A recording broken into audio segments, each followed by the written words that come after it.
ஹல்லேலூயா. எடுத்தொருள் வாசிக்கலாம். 1 சாமுவேல் புஸ்தகம் 2ஆம் அதிகாரம் அதனுடைய 8ஆம் வசனத்தை வாசிக்க கேட்கலாம். 1 சாமுவேல் புஸ்தகம் 2ஆம் அதிகாரம் அதனுடைய 8ஆம் வசனத்தை நான் வாசிக்கிறேன். அவர் சிறியவனை பொழுதிலிருந்து எடுத்து எளியவனை குப்பையிலிருந்து உயர்த்துகிறார். அவர்களை பிரபுக்களோடு உட்காரவும் மகிமையுள்ள சிங்காசனத்திலே சுதந்தரிக்கவும் பண்ணுகிறீர். பூமியின் அஸ்திபாரங்கள் கர்த்தருடையவைகள், அவரே அவைகள் எல்லாம் மேலும் பூச்சக்கரத்தை வைத்தார். ஹல்லேலூயா, ஹல்லேலூயா. இந்த நாளில் கூட ஆண்டவர் ஒரு அருமையான சத்தியத்தோடு நம்மோடு இடைவிட போகிறார். இன்னைக்கு ஆண்டவர் இந்த வசனத்திற்கான கொடுக்கப்பட்டதான தலைப்பு என்னவென்று சொன்னால், அவர் உயர்த்துகிற தேவனாய் இருக்கிறார். ஹல்லேலூயா. யாரை அவர் உயர்த்துவார், யாரையெல்லாம் ஆண்டவர் உயர்த்துவார் என்று சொல்லி ஒரு 3 காரியங்கள் இன்றைக்கு ஆண்டவர் நம்மோடு இடைபடுவாராக. அதிலே முதலாவது காரியத்திலே அவர் சிறியவனை என்ன பண்றாரா, பொழுதிலிருந்து எடுத்து எளியவனை குப்பையிலிருந்து உயர்த்துகிறவராய் காணப்படுகிறார் என்று வசனம் சொல்கிறது. இன்றைக்கும் சங்கீத பகுதியிலே ஆண்டவர் இதே காரியத்தை தான் நம்மோடு இடைப்பட்டார். ஹல்லேலூயா, ஹல்லேலூயா. அப்போ ஆண்டவர் ஒரு மனுஷனை உயர்த்த வேண்டும் என்று சொன்னால் முதலாவது ஆண்டவருக்கு நாம பிரியமா இருக்கணும்ன்றது அவசியம். அதுல முதலாவது காரியம், அவர் நாமத்தை அறிந்தவர்களை அவர் உயர்த்துகிறார். யாரா? அவருடைய நாமத்தை அறிந்தவர்களை தான் அவர் உயர்த்துகிறார். எல்லாரையும் என்ன பண்ணிட மாட்டாரு, ஆண்டவர் உயர்த்திட மாட்டார். அவர் எல்லாரையும் உயர்த்தணும் அப்படின்னு சொன்னா அவரால் தெரிந்து கொள்ளப்பட்ட ஜனங்கள் அப்படின்னு சொல்லி ஒரு வேறுபாடே இருக்காது. ஹல்லேலூயா, ஹல்லேலூயா. அவர் எல்லாரையும் உயர்த்திட மாட்டார்.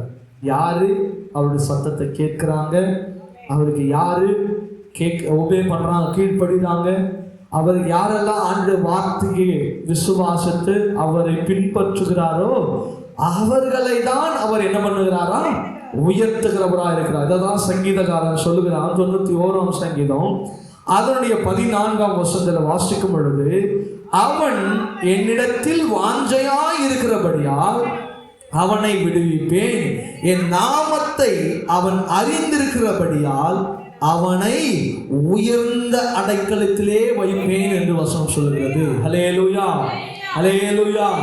முதலாவது காரியம், ஆண்டவர் யாரை உயர்த்துகிறார் என்று சொன்னால் அவருடைய நாமத்தை அறிந்த ஜனங்களை அவர் உயர்த்துகிறவராய் இருக்கிறார். ஹல்லேலூயா. இந்த முதலாவது காரியத்தில் நம்ம எல்லாரும் பாஸ் ஆகிட்டோம் இல்லையா? ஏன்னா அவருடைய நாமத்தை அறிந்திருக்கிறோம், அவருடைய நாமத்தை நாம் தரித்திருக்கிறோம். அவருடைய நாமம் என்ன? அவர் நம்முடைய தகப்பன், நாம் அவருடைய பிள்ளைகள் இல்லையா? அதுதான் யோவான் எழுதின சுவிசேஷ புத்தகம் 1ஆம் அதிகாரம் அவருடைய 12ஆம் வசனம் சொல்லுது, அவரை விசுவாசிக்கிற நாம எல்லாரும் அவருடைய பிள்ளைகளாக மாக்கப்பட்டிருக்கிறோம் சொல்லி வசனம் சொல்லுது. அப்போ அவரை நீங்க நம்புகிற நீங்க எல்லாரும், அவருடைய நாமத்தை அறிந்திருக்கிற நீங்க எல்லாரும் அவராலே உயர்த்தப்படுகிறீர்கள். ஹல்லேலூயா, ஹல்லேலூயா. அவரால் தெரிந்து கொள்ளப்பட்ட ஜனங்கள், அவரை விசுவாசிக்கிற ஜனங்கள், அவரை உறுதியாய் பிடித்திருக்கிற ஜனங்கள், அவருடைய நாமத்தை அறிந்திருக்கிற ஜனங்களையே கர்த்தர் உயர்த்துகிறார். எல்லாரையும் உயர்த்திட மாட்டார். இங்க இருக்கிற தமிழ்நாட்டில் இருக்கிற 8 கோடி ஜனங்களையும் அவர் உயர்த்திட மாட்டார். யாரெல்லாம் அவரை நம்பி இருக்கிறாங்களோ, அவருக்காக யாரெல்லாம் பாடுபடுறாங்களோ, அவருக்காக யாரெல்லாம் விசுவாசமா இருக்கிறாங்களோ, யாரெல்லாம் அவருக்காக ரத்த சாட்சியா மறிக்கிறாங்களோ, யாரெல்லாம் ஏசப்பாவை உறுதியா பிடிச்சு கொள்கிறாங்களோ, அவரை என்ன பண்றாங்க, தேடுகிற ஜனங்களை அவர் உயர்த்துகிறவராய் இருக்கிறார். ஹல்லேலூயா, ஹல்லேலூயா. அவருடைய நாமத்தை குறித்து வெளிப்படுத்தல் விசேஷம் 19ஆம் அதிகாரம் 13ஆம் வசனம் சொல்லுகிறது, அவருடைய நாமம் என்னவென்று சொன்னால் தேவனுடைய வார்த்தையே அவருடைய நாமம் என்று சொல்லுகிறது. அவருடைய வார்த்தையை நீங்க பிடித்துக் கொள்ளணும். அவருடைய வார்த்தை நமக்கு என்ன போதிக்கிறது, அவருடைய வார்த்தை நமக்கு என்ன சொல்லுகிறது, அவருடைய கற்பனைகளை நாம எப்படி பின்பற்றுகிறவர்களா, அதான் வசனம் சொல்லுகிறது. அவரை பின்பற்றுகிற, அவருடைய கற்பனைகளை பின்பற்றுகிற ஜனங்கள் மேல் அவர் அன்பாயிருக்கிறார் என்று வசனம் சொல்கிறது. ஹல்லேலூயா.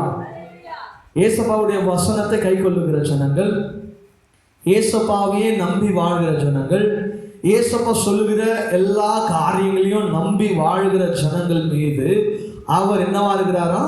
அன்பா இருக்கிறார். அப்படின்னா அவங்களை நேசிக்கிறார் அர்த்தம் இல்லையா? நம்மை நேசிக்கிற தேவன் ஒருத்தர் உண்டு இல்லையா? மற்றவங்கலாம் வெட்டுறாங்க, குத்துறாங்க, என்ன வேணாலும் பண்ணலாம். ஏசப்பாவுக்கு தெரிஞ்சது ஒன்னே ஒண்ணுதான், அன்பு மட்டும்தான். ஹல்லேலூயா. ஏன்னா ஏசப்பா அவங்கள அடித்தவங்கள, அவர் கன்னத்தில் அடித்தவங்க, அவங்க தலையில் முள்முடி வச்சவங்க, அவர் கைகளில் கால்களில் ஆணில் அடித்தவங்க, அவருடைய வஸ்திரத்தை உருவினவங்க, அவருடைய முகத்து மேலே துப்பினவங்களை அவர் நேசித்தவர். ஹல்லேலூயா. அவங்களையே ஆண்டவர் நேசித்தார் என்று சொன்னால், உங்களையும் என்னைய விலைக்கரையும் கொடுத்து வாங்கியிருக்கிறவங்களை என்னையும் நேசிக்காமல் இருப்பாரா? ஹல்லேலூயா. ஆண்டவர் யாரையோ உயர்த்துகிறார், உங்களை என்னை உயர்த்தாமல் இருப்பாரா? ஹல்லேலூயா. அவருடைய நாமத்தை தரித்தவர்களாய் காணப்படும். வசனத்தை கேட்கறது மாத்திரம் அல்ல, இன்னைக்கு நினைச்சுக்கிறாங்க, நான் ரட்சிக்கப்பட்டேன்பா, நான் வாரம் சபைக்கு போகிறேன்பா, அதனால நான் என்ன பண்ணுவேன், பரலோகத்துக்கு போயிடுவேன் அப்படின்னு சொல்லி ஒரு சிலர் ஏமாந்து கொண்டிருக்கிறாங்க. நீங்கள் சபைக்கு போகிறதுனால மட்டும் பரலோகம் போயிட மாட்டீங்க. இயேசு கிறிஸ்துவினுடைய நாமத்தை அறிந்ததுனால மட்டும் பரலோகம் போயிட மாட்டீங்க. ஆண்டவர் ஒரு சில காரியங்களை வச்சிருக்கிறார். என் பிள்ளை பரலோகத்துக்கு வரணும்னா ஒரு சில குவாலிட்டி, ஒரு சில குவாலிஃபிகேஷன் என்ன வேணும், நமக்கு வேணும். அது இருந்தால் தான் நம்ம எங்கே போக முடியும்? பரலோகத்துக்கு போயிடும். சும்மா போயிட முடியாது. ஆண்டவர் யார் யாரெல்லாம் உயர்த்தினார்னு சொல்லி ஒரு 2 பேரை நம்ம இன்னைக்கு பார்க்க போகிறோம். குறித்த நேரத்தில் ஆண்டவர் நம்மோடு இடைப்படுவாராக. தானியேலின் புஸ்தகம் 2ஆம் அதிகாரம் அதனுடைய 48ஆம் வசனத்தை ஒருவர் வாசிக்க கேட்போம். தானியேலின் புஸ்தகம் 2ஆம் அதிகாரம் அதனுடைய 48ஆம் வசனத்தை நான் வாசிக்கிறேன். பின்பு ராஜா தானியேலை பெரியவனாக்கி அவனுக்கு அநேகம் சிறந்த வெகுமதிகளை கொடுத்து அவனை பாபிலோன் மாகாணம் முழுவதற்கும் அதிபதியாகவும் பாபிலோனில் உள்ள சகல ஞானிகளின் மேலும் பிரதான அதிகாரியாகவும் என்ன பண்ணாராம்? நியமித்தார். ஹல்லேலூயா. அதுக்கு முன்னாடி வசனத்தை வாசித்து பார்த்தீங்கன்னு சொன்னா, ராஜா தானியேலை நோக்கி, நீ இந்த மறைபொருளை வெளிப்படுத்தினபடியால் மெய்யாய் உங்கள் தேவன் தேவர்களுக்கு தேவனும் ராஜாக்களுக்கு ஆண்டவரும் மறைபொருளை வெளிப்படுத்துகிறவருமாய் இருக்கிறார் என்று சொன்னான். ஹல்லேலூயா. அந்த ராஜாக்கு ஆண்டவருடைய வார்த்தையை அவன் சொல்றான். அவருடைய ஆண்டவர் எவ்வளவு பெரியவர் என்பதை அங்கே அவன் பயபக்தியாய் நடந்து கொள்ளுகிறான். அந்த தேசத்துல எதை செய்யக்கூடாதுன்னு சொல்றாங்களோ அதை தேவனுடைய நாமத்திற்காகவே அவன் செய்கிறான். ஹல்லேலூயா. தானியேல் நினைக்கிறான், நீ என்னையா பண்ணிட முடியும்? என்ன மிஞ்சி போனா என்ன பண்ணிட முடியும்? கொலை பண்ண முடியும், என் உயிர் எடுக்க முடியும். நீ எடுத்தா எடுத்துக்கோ. அப்படிதான் இருந்தான் தானியேல். இன்னைக்கு அப்பேற்பட்ட வைராக்கிய ஜீவியத்துல நம்ம வாழாததுனாலதான் ஒரு சில ஆசீர்வாதங்களை நம்ம பெற்றுக்கொள்ள முடியல. தானியேல் அவன் வைராக்கியமாய் நடந்ததினால அங்க பாருங்க, அந்த பாபிலோன் தேசத்துல அடிமையாக கொண்டு போகப்பட்டவன் தான் தானியேல். யாரு? அடிமையாய் கொண்டு போக மாட்டான். அடிமைன்னா என்ன தெரியுமா? அவன் சொல்ற வேலையை செய்யணும், அவன் என்ன செய்யறானோ அவன் சொல்றானோ அதை செய்யணும். அதுதான் அடிமையினுடைய வேலை. ஆனா ஆண்டவருக்கு அவன் பயந்து அவருடைய நாமத்தை அவன் உயர்த்தினபடியினால், அதுதான் சொல்லுவேன், ராஜா தானியேலை நோக்கி இந்த தேசத்தில் இருக்கிற எல்லா ஜனங்களுக்கும், அது மட்டும் சொல்லல, இதில் இருக்கிற எல்லா ஞானிகளுக்கும் நீ மேலானவனாய் அவனை வைத்தான். ஹல்லேலூயா. இந்த தேசத்துல அறிவாளின்னு சொல்லுவாங்க பார்த்தீங்களா, அந்த அறிவாளிகளுக்கெல்லாம் ஹெட்டா யாரை வச்சானா? தானியேலை வைத்தான். ஹல்லேலூயா. ஹல்லேலூயா. அவன் செய்தது என்ன? தானியேல் எந்த PhDயும் பண்ணலையே, எந்த காலேஜில் போய் அவன் படிக்கலையே. அவன் செய்ததெல்லாம் தேவனுடைய நாமத்தின்படி செய்தான். ஹல்லேலூயா. தேவனை உயர்த்தினான். நீங்க ஆண்டவரை உயர்த்தினால் ஆண்டவர் உங்களை உயர்த்துவார். ஹல்லேலூயா. அவருடைய நாமத்தை அறிந்திருந்தான். அவனுடைய நாமத்தை அவன் அறிந்திருந்தபடியினால் அவரை கர்த்தர் ராஜாக்களின் கைகளுக்கு மேலாக அவரை உயர்த்தினார். ஹல்லேலூயா. இன்னொரு மனுஷனை கூட நம்ம வாசிப்போம். ஆதியாகமத்தின் புஸ்தகம் 41ஆம் அதிகாரம் அதனுடைய 40ஆம் வசனத்தை ஒருவர் வாசிக்க கேட்போம். ஆதியாகமம் புஸ்தகம் 41ஆம் அதிகாரம் அதனுடைய 40ஆம் வசனத்தை வாசிக்கிறேன். நீ என் அரண்மனைக்கு அதிகாரியாய் இருப்பாய், உன் வாக்கின்படியே என் ஜனங்கள் எல்லாரும் அடங்கி நடக்கார்கள், சிங்காசனத்தின் மேல் மாத்திரம் உன்னிலும் நான் பெரியவனாய் இருப்பேன் என்றார். ஹல்லேலூயா. பின்னும் பார்வோன் யோசேப்பை நோக்கி, பார், எகிப்து தேசம் முழுவதிலும் உன்னை என்ன பண்றேன், அதிகாரி ஆக்கினேன் என்று சொல்றான். ஹல்லேலூயா. அதுக்கு அடுத்து சொல்றான் பாருங்க, நான் உன்னை முத்திர மோதிரமாய் அவனுடைய கழற்றி அவனுடைய கைகளில் போட்டு அந்த வஸ்திரங்களை போட்டு விடுகிறான். ஹல்லேலூயா. தானியேல் வாழ்க்கையில் என்ன நடந்துச்சோ அதே தான் இங்கே யோசேப்புக்கு நடந்துச்சு. இங்கேயும் அவன் அடிமையாக கொண்டு போகப்பட்டான். ஆனால் அவன் செய்த காரியம் என்னவென்று தெரியுமா? பார்வோன் வரும்பொழுது எல்லாம் முழங்கால் பண்ணிட்டு என்ன பண்ணான், பார்வோனை வணங்கினான். ஆனா யார் வணங்கல? யோசேப்பு வணங்கல. நீ எப்பேற்பட்ட ராஜாவாக இரு, எனக்கு அதை பத்தி கவலை இல்லை, என் தேவன் தான் எனக்கு மேலானவர். ஹல்லேலூயா. அங்கே யோசேப்பை தவிர வேற யாராவது இருந்திருந்தாங்கன்னா கொண்டு போட்டிருப்பான் பார்வோன். பார்வோனுடைய கண்களுக்கு கர்த்தர் தயவை உண்டாக்கினார். ஹல்லேலூயா. ஹல்லேலூயா. ஏன் தெரியுமா? யோசேப்பு கர்த்தரை உயர்த்தினார். ஹல்லேலூயா. அவன் கையில் இருக்கிற மோதிரம், ராஜா கையில் இருக்கிற மோதிரம், அது சாதாரணமான ஏதோ நம்ம கையில் போடுற மோதிரம் இல்லை. அந்த தேசத்தில் ஏதாவது இப்போ ஒரு பில் பாஸ் பண்ணணும், ஒரு தேசத்தில் ஒரு சட்டத்தை உண்டாக்கணும்னு சொன்னால் அந்த மோதிரத்தில் ஒரு சீல் மாதிரி இருக்கும். அந்த சீலை ஓப்பன் பண்ணி இந்த மாதிரி இந்த பேப்பர்லையோ இல்லை இதுலையோ எழுதிருக்கும் பாண்டில்.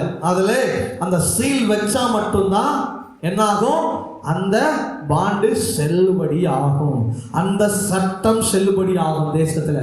அப்பேற்பட்ட முத்திர மோதிரமாக யோசேப்பை உயர்த்தினார். ஹல்லேலூயா. சொல்றார் பாருங்க, நான் வெறுமனோ சிங்காசனத்தில் உட்காந்துருப்பேன்பா, உனக்கு மேலே ஒரு எண்டு, அவ்வளோதான் நான். ஆனால் இந்த உலகத்தின் தேசத்தில் நீ எது சொன்னாலும் அது நடக்கும். ஹல்லேலூயா.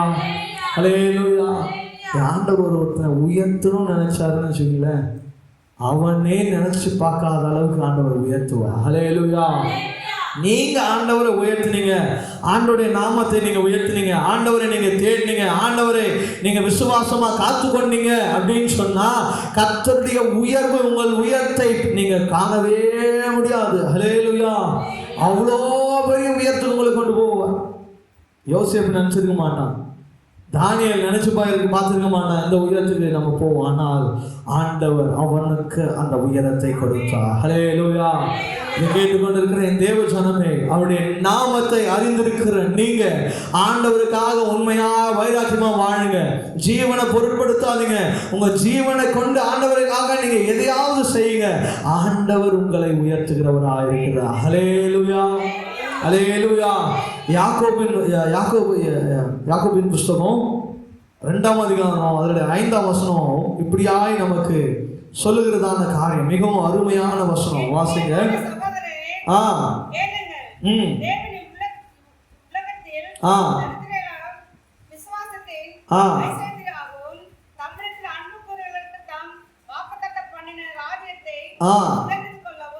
சுதந்திரித்துக் கொள்ளவும் தெரிந்து கொள்ளவில்லையா? ஹல்லேலூயா. என் பிரியமான சகோதரரே, உங்களை பார்த்து ஆண்டவர் சொல்றாரு, கேளுங்கப்பா, தேவன் இந்த உலகத்தில் தரித்திரரை விசுவாசத்தினால் என்ன பண்றாரா? ஐஸ்வர்யவானா மாத்துறாரா. ஹல்லேலூயா.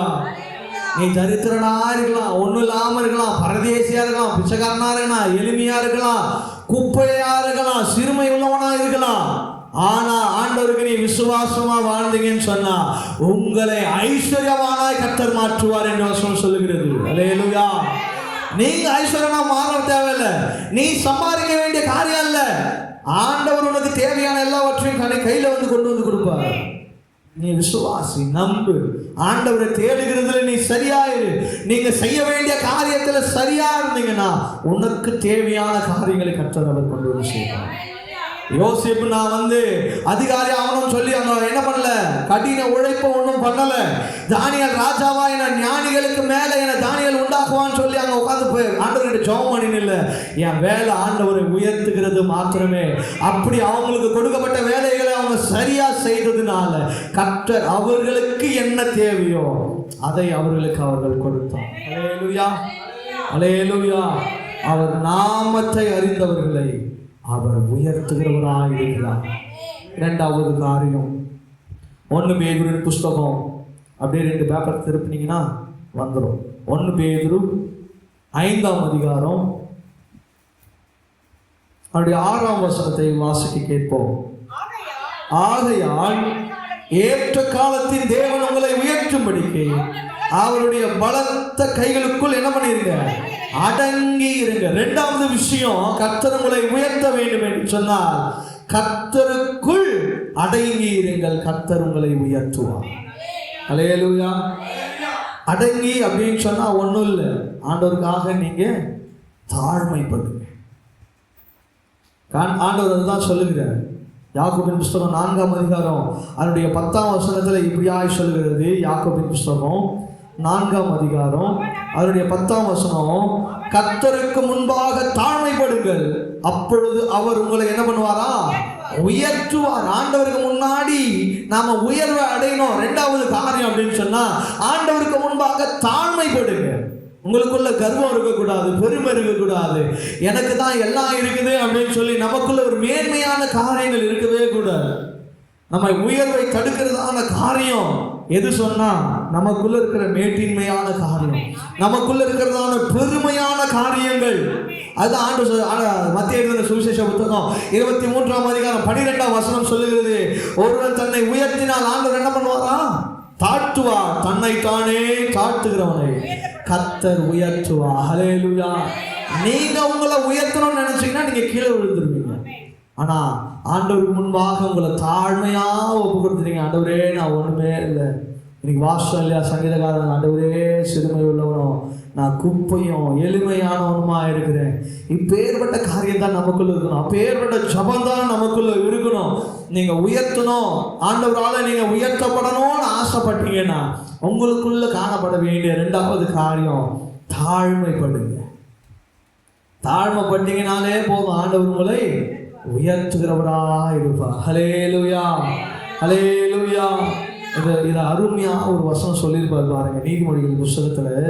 எனக்கு மிகவும் பிடித்ததான வசனம் வாசிங்க. 29ஆம் அதிகாரம் நீதிமொழிகள், ரொம்ப பிடிச்சதான வசனம். நீதிமொழிகள் 29ஆம் அதிகாரம் அதனுடைய 23ஆம் வசனத்தை வாசிக்க கேட்போம். நீதிமொழிகள் 29, 23. மனுஷனுடைய அகந்தை அவனை தாழ்த்தும், மனத்தாழ்மை உள்ளவன் எவனோ கனமடைவான். ஹல்லேலூயா.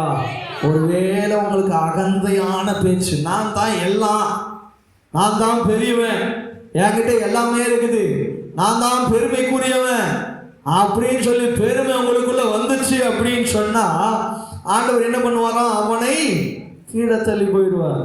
லூசிபரனுடைய காரியங்கள் பாருங்க, அவனை ஆராதிக்கிறதுக்காக ஆண்டவர் உண்டு பண்ணி வச்சிருந்தார். ஆனா அவனுக்குள்ள என்ன வந்துருச்சு, நான் தான் ஹெட்டு, நான் தான் வர்ஷிப் லீடரு, நான் தான் பெரிய ஆளுன்னு சொல்லி அவனுக்குள்ள என்ன வந்துருச்சு, பெருமை வந்துருச்சு. ஆண்டவர் ஒரே ஒரு ஓதத்தான் எங்க வந்துட்டான், கீழே வந்துட்டான். ஆனால் மனத்தாழ்மை உள்ளவன், தாழ்மை உள்ளவனை அவர் என்ன பண்ணுவாராம், கனமடைய செய்வார். அல்லேலூயா. 4 பேருக்கு முன்னாடி உங்களை உயர்த்துவார், 4 பேர் உங்களை பார்க்கும்படியாய் செய்வார். அதுதான் ஆண்டவர் செய்கிற காரியம். தாழ்மை உள்ளவருக்கோ அவர் என்ன பண்றாரு, கிருபை அளிக்கிறார். ஆனால் பெருமை உள்ளவனுக்கு அவர் என்ன பண்றாரு, எதிர்த்து நிற்கிறார். அதே நீதிமொழிகள் புஸ்தகம் எடுக்கல, 18ஆம் அதிகாரம் நீதிமொழிகள் புஸ்தகம் 18. பெருமை உள்ளவனுக்கு என்ன காரியம் நடக்கும் அப்படின்னு சொல்லி அவர் சொல்றாரு பாருங்க. 18:10. கர்த்தரின் நாமம் பலத்த துருகும், நீதிமான் அதற்குள் சுகமாயிருப்பான். அவருக்குள்ள இருக்கிற காரியங்கள் அவர் சுகமாய், ஆண்டவரை தேடுகிறவனுக்கு, அவர் உறுதியா பிடிச்சு கொள்ளுகிறவனுக்கு, அவருடைய காரியங்களில் வாய்க்க செய்கிறவராக இருக்கிறார். எல்லாம் ஆண்டவரால் தான் செய்ய முடியும் அப்படின்னு சொல்லி நம்புங்க. அவரை விசுவாசிங்க, அவரை உறுதியா பிடிச்சு கொள்ளுங்க. அப்படி பண்ணும் பொழுது அவர் உங்களை சுகமான காரியங்களுக்குள்ள கொண்டு போவார். இன்னைக்கு நாம நினைச்சுக்கிறோம், நான் சம்பாதிக்கிறேன் பாஸ்டர், நான் வீட்டு வாடகை கொடுக்குறேன், சம்பாதிக்கிறேன், சாப்பிடுறேன். அப்படி அல்ல தேவ பிள்ளைகளே.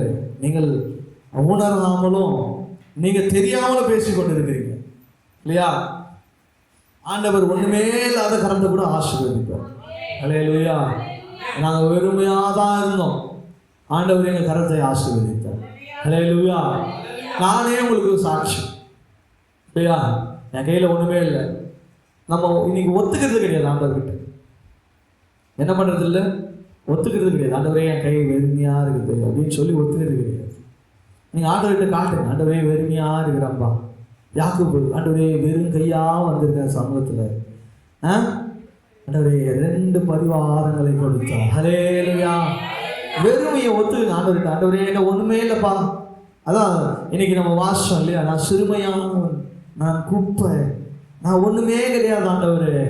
ஆனால் இன்னைக்கு கொஞ்சம் அப்படி மேலே வந்துட்டா போதும், ஆண்டவரே நான் தான்ப்பா எல்லாம் காலரை அப்படி தூக்கிட்டு, ஆண்டவரே நான் தான், நான் இல்லாமல் என்ன நடக்காது, சபையே நடக்காது. இன்னைக்கு அப்பேற்பட்ட காரியங்கள் தான் நடக்குது. நான் இல்லைன்னா சபையே இல்லை பாஸ்டர். இன்னைக்கு என்னது, இன்னைக்கு ஆராதனை நடத்துகிற அன்னைக்கு அந்த வீரன் வரலன்னா அவ்வளோதான். இன்னைக்கு ஐயோ என்னாச்சோ தெரியலையே, ஆண்டவர் யாரை கொண்டும் நடத்துவாங்க. நானே இல்லை, நானும் இந்த சபை நடக்கும். அல்லேலூயா. தாழ்மைப்படும். வசனம் சொல்கிறது, அழிவு வரும் முன்னே அகந்தை, ஆனால் மேன்மைக்கு முன்பானது தாழ்மை. தாழ்மைப்படுங்க. அகந்தையா இருந்தீங்கன்னு சொன்னா நம்ம அழிவுல கொண்டு போயிட்டோம். பெருமையா இருந்தீங்கன்னு சொன்னா அந்த பெருமையே நம்ம கீழே தள்ளிடும். நமக்குள்ள பெருமை மட்டும் இருக்கிறது. கிறிஸ்துவர்களுக்கு வரவே கூடாத இந்த மை, கண்ணுக்கு வைக்கிற மை இல்லை, மை. நான் வசனம்லாம் எடுத்து வச்சிருக்கிறேன். நமக்குள்ள என்ன மயிலாம் இருக்கக்கூடாது, என்ன மயிலாம் நமக்கு வேணும் அப்படின்னு சொல்லி வசனம்லாம் எடுத்து வச்சிருக்கிறேன். பைபிள் ஸ்டடியில் ஒரு சில விசுவாசத்தை குறித்து ஆண்டவர் போயிட்டு இருக்கிறார். அதெல்லாம் முடிச்சு இதெல்லாம் கொண்டு வரணும். அப்போ நமக்குள்ள இந்த பெருமையான காரியங்கள் வரக்கூடாது. மை இங்கிலீஷ்ல என்னது, மை அப்படின்னா என்ன வருது, நான், அகந்தை. நான் அப்படின்ற ஒரு அகந்தை, அதுதான் தமிழ்ல பெருமை. அப்படியே இங்கிலீஷ்ல வந்தா மை. அந்த பெருமை நமக்குள்ள காணப்படவே கூடாது. ஆண்டவருக்கு பிடிக்காத விஷயம் இல்லையா? அதான் 1 பேதுரு 5ஆம் அதிகாரம் 6ஆம் வசனத்தை நம்ம வாசிக்கிறோம். எல்லாம் தெரிந்ததான வசனம்.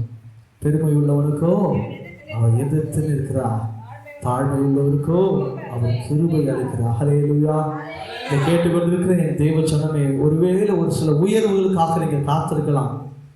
ஆனால் அந்த உயர்வை நீங்கள் அடையாமல் இருக்கலாம். ஏன் அப்படின்னு சொன்னால், இன்னைக்கு ஒருவேளை உங்களை நீங்கள் நிதானித்து பாருங்க. ஒருவேளை எனக்குள்ள அகந்தையான காரியம், பெருமையான காரியம், தேவனுக்கு பிரியமில்லாத காரியம், எல்லாத்தையும் காட்டிலும் ஆண்டவருக்கு இந்த பிடிக்காத ஒரு விஷயம் தான் பெருமை.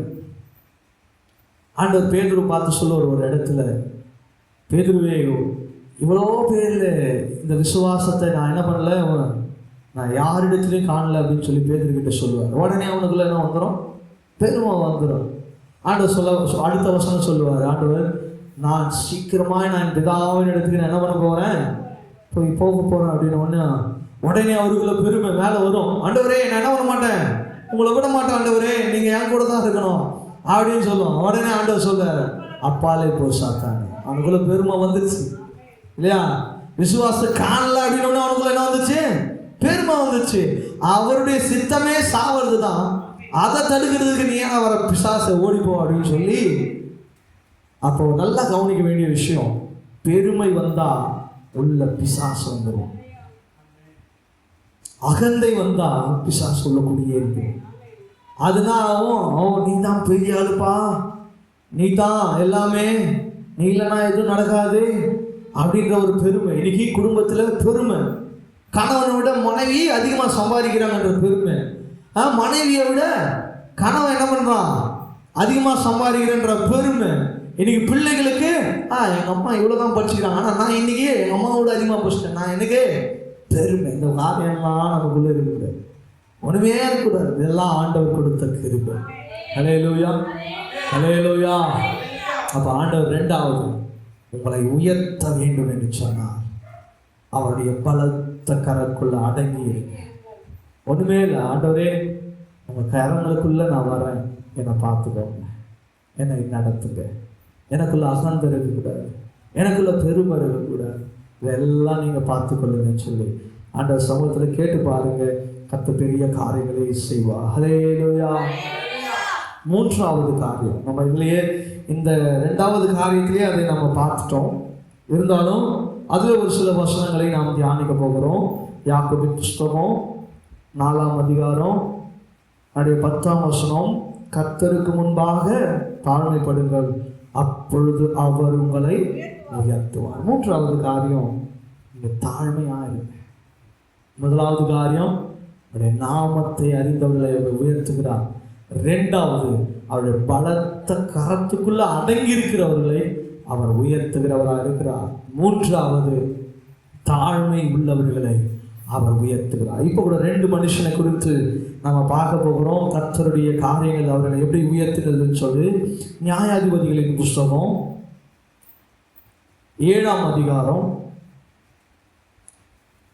அதனுடைய 15ஆம் வசனத்தை வாசிக்க கேட்போம். நியாயாதிபதிகள் 7ஆம் அதிகாரம் அதனுடைய 15ஆம் வசனத்தை வாசிக்க கேட்போம்.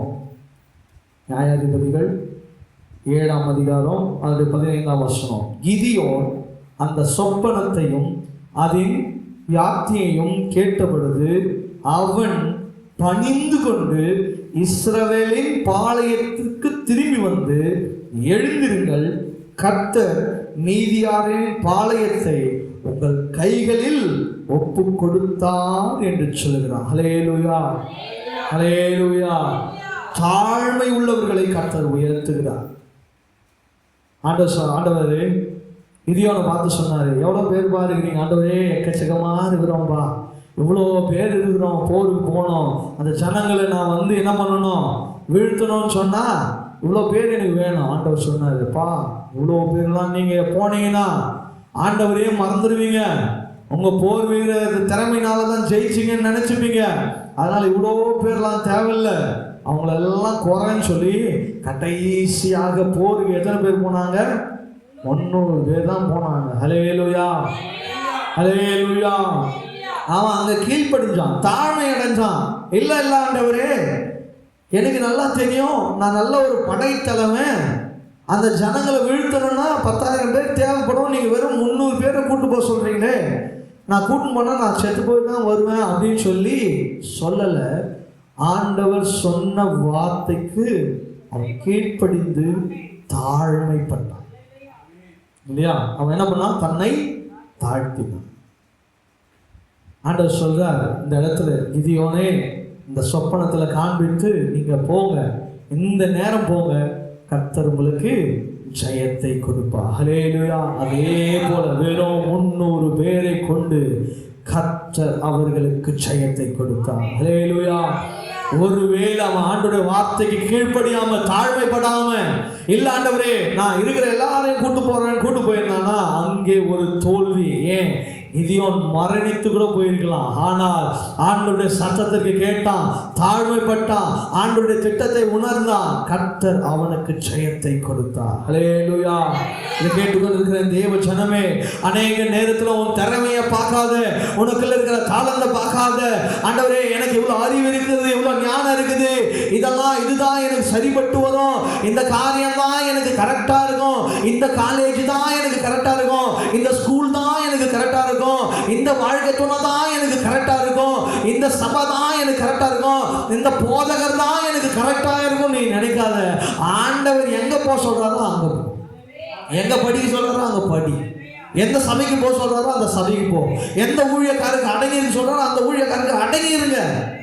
அதுதான். இல்ல ஆண்டவரே நான் 3000 பேர் இருக்கிற சபைக்கு தான் நான் போவேன் அப்படின்னு சொன்னா ஆண்டவர் விட்டுருவார். இப்போ அவ்வளவுதான், நான் சொன்னதை நீ கேட்கல, உனக்கு எங்கே ஆசீர்வாதமோ அங்கே தான் நான் கொடுப்பேன், நான் சொல்லாத இடத்துக்கு நீ போயிட்டு எனக்கு வரணும்னா வராது.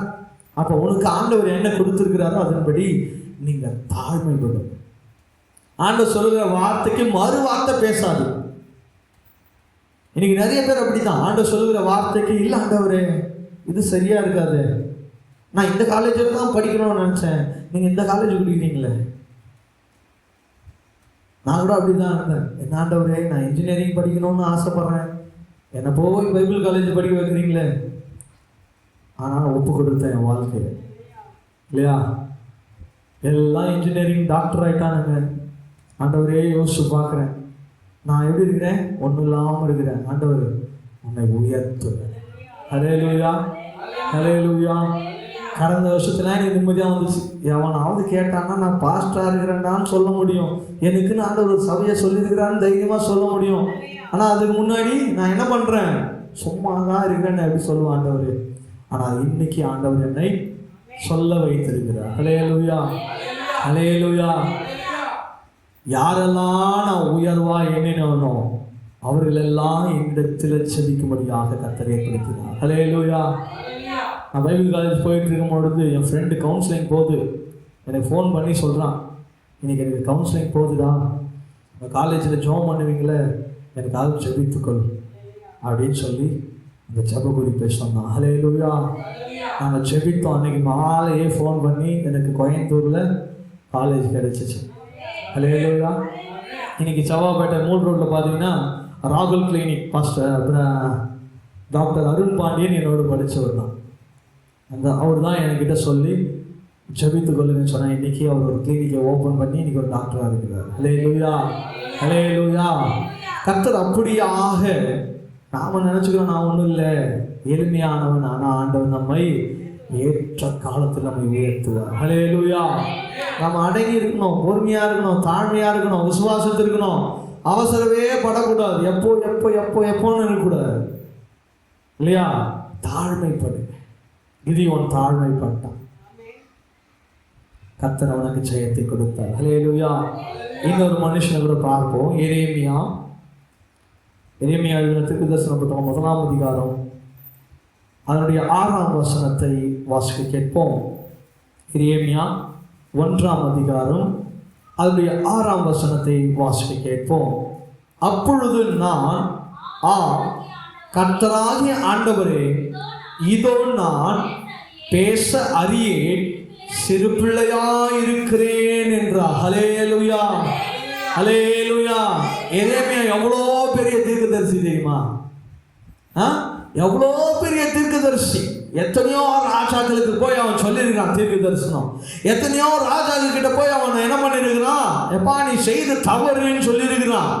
அப்பேற்பட்ட தைரியம் உள்ளவனாக இருக்கப்பட்ட எரேமியா அவனுடைய காரியத்தை எப்படி துவங்கினான்னு சொன்னான். ஆண்டவரே, நான் பேசுறதுக்கு அறியாத அவன் வாயில என்ன பேசுறதுன்னு எனக்கு தெரியல. ஆண்டவரே, எப்படி இருக்கிறானா? சிறு பிள்ளையா இருக்கிறான். தன்னை தாழ்த்துறான் பாருங்க, எப்படி தாழ்த்துறான் பாருங்க. அவனுடைய தாழ்மை எதை குறிக்கிறது? அவனுக்கு அதுக்கு அடுத்த வசனங்களெல்லாம் நீங்க பார்த்து பார்த்தீங்கன்னா, அடுத்த அதிகாரங்களெல்லாம் வாசித்து பார்த்தீங்கன்னா, அவன் எவ்வளவு தைரியமா பேசினான், எப்படி அவன் வைராக்கியமா இருந்தான் ஆண்டவருக்காக என்பதெல்லாம் நீங்க பார்க்க முடியும். ஆனால் அவனுடைய ஆரம்ப காலத்தில் நீங்க நல்லா கவனிச்சு பார்த்தீங்கன்னா, அவன் ஆண்டவருக்கு முன்பாக தன்னை சிறு பிள்ளையாக ஒப்பு கொடுத்தான். ஹல்லேலூயா. இன்னைக்கு நாம கூட எல்லாம் தெரியும் ஆண்டவரே, நான் இன்னைக்கு +2 முடிச்சுட்டு ஆண்டவரே, இன்னைக்கு காலேஜ் முடிச்சுட்டு ஆண்டவரே, டாக்டரேட் முடிச்சுட்டு ஆண்டவரே, எனக்கு எல்லாம் தெரியும் இல்லை. எப்பேற்பட்ட ஞானவானா இருந்தாலும் சரி, நீங்க ஆண்டவர் முன்னாடி தாழ்மைப்படும். ஆண்டவர் முன்னாடி நீங்க தாழ்மைப்படும் போது கர்த்தர் உங்களை உயர்த்துவார். எரேமியா தாழ்த்தினான், தேவன் அவனை உயர்த்தினான். ஹல்லேலூயா, ஹல்லேலூயா. இன்னொரு ஒரே ஒரு இன்சிடென்ட் மட்டும் சொல்லுறேன். எல்லாம் தெரியுது. ஒரு ராணி இருந்தாங்க, வஸ்தி. எத்தனை பேர் தெரியும் தெரியல. வஸ்தி அவங்க என்ன தெரியுமா? அப்படியே பெருமை. அவங்களுக்குள்ள எப்போ பார்த்தாலும் நாம தான் இந்த ராஜ்யத்துக்கு என்னது ராணி. ஏன்னா ராணி இல்லை, எல்லாத்துக்கும் ராஜாக்கு அடுத்தது யாரு? ராணி தான். ராஜாக்கு அடுத்தது நான் தான் எல்லாம் முடிவு எடுப்பேன், எல்லா காரியம் இருக்கும். ஏன்னா அவன் கொஞ்சம் அழகு இல்லையா. என்ன வந்துருச்சு? பெருமை வந்துருச்சு. அப்படியே அவங்களுக்குள்ள பெருமையான காரியம் வந்துருச்சு. ஆனால் ஆண்டவர் இன்னொரு ராணியை உயர்த்தினார். ஹல்லேலூயா. அவன் எப்படி இருந்தான்னு சொன்னா மனத்தாழ்மையோடு தன் ஜனங்களுக்காக வழக்காடுகிறவளாக இருந்தான். அங்க பெருமையா இருந்த வஸ்தியை ஆண்டவர் என்ன பண்ணாரு? கீழே தள்ளினார். எஸ்தரா இருந்தவளை கர்த்தர் எஸ்தர் ராஜாத்தியாக உயர்த்தினார். ஹல்லேலூயா, ஹல்லேலூயா. அழகும் எல்லாம் வீண், கர்த்தரை நம்புகிறவளோ புகழப்படுவார். ஹல்லேலூயா. நம்முடைய அழகோ, நம்முடைய உலகத்தின் காரியமோ, நம்முடைய பெருமையோ, அறிவோ, ஞானமோ ஒன்றும் ஆண்டவருக்கு முன்னாடி ஈடுபடாது. மனத்தாழ்மையாயிருங்க. சாதாரண எஸ்தராக இருந்தவளை எஸ்தர் ராஜாத்தியாக கர்த்தர் உயர்த்தினார். ஹல்லேலூயா. இதை கேட்டுக்கொண்டிருக்கிறேன் தெய்வ ஜனமே, உங்கள் வாழ்க்கையில் நீங்கள் உயர்த்தப்பட வேண்டும் என்று சொன்னால் நீங்கள் செய்ய வேண்டியது ஒரே ஒரு காரியம்தான். ஆண்டவருக்கு முன்பாக தாழ்மைப்படுங்க. இன்னைக்கு ஆண்டவர் 3 காரியத்தை சொன்னார். உங்களை நான் உயர்த்த வேண்டும் என்று சொன்னால் என் நாமத்தை அறிந்தவர்களாய் காணப்படுங்க. 2வது காரியம் கர்த்தருக்குள் அடங்கிடுங்க. 3வது காரியம் கர்த்தர் முன்பாக நீங்கள் தாழ்மைப்படும் பொழுது கர்த்தர் உங்களை உயர்த்துவார். தேவன் தாமே இந்த வார்த்தைகளை ஆசீர்வதிப்பாராக.